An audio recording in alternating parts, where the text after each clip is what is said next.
Mga boss idol, magandang araw sa inyo.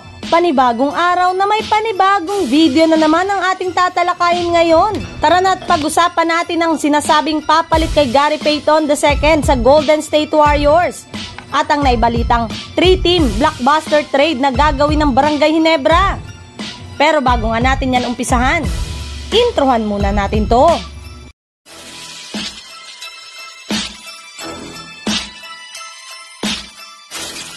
Halina't pag-usapan natin ang sinasabing papalit kay Gary Payton II sa Golden State Warriors.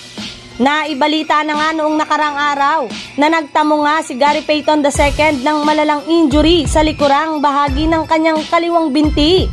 Kaya dahil nga dyan, ay out na nga siya sa lineup ng Golden State Warriors indefinitely. Yes, hindi pa nga alam ng Warriors kung kailan ito makakabalik sa kanilang lineup.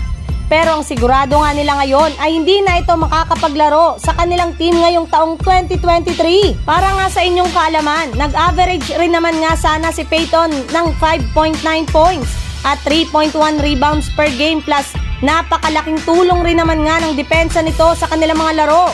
Kaya isang malaking dagok nga ang pagkawala niya sa kanilang lineup. As of now nga, ay hinihintay pa nga ng Golden State Warriors ay sasabihin sa kanila ng mga eksperto kung kailan makakabalik at makakapaglarong muli si Gary Payton II o kung makakapaglaro pa siya sa kanilang lineup ngayong season. Pero kung sakasakali man nga na tuluyan na itong maging out for the season ay wala na nga daw pong ibang choice ang kanilang front office na kumuha ng isang defensive player sa loob ng free agent market bilang pamalit sa kanya since meron pa rin naman nga sila ngayong natitirang bakanteng pwesto sa kanilang lineup. Sa ibang balita naman, patungkol sa inilabas pa lang na 3-team blockbuster trade na gagawin ng Ginebra.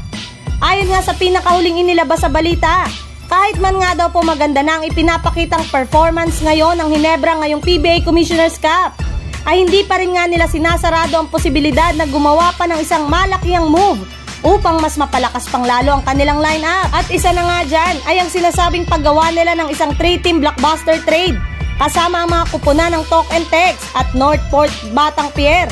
Bali dito nga ay makukuha ng Talk and Text si Robert Bolick mula sa Northport na masusungkit rin naman nga nila si Stanley Pringle, habang ang Barangay Ginebra naman ay makukuha ang matagal na nilang target noon pa man na si Bobby Ray Parks Jr. na gustong gusto rin naman nga na bumalik sa PBA at maglaro sa kanyang paboritong kupunan na Barangay Ginebra.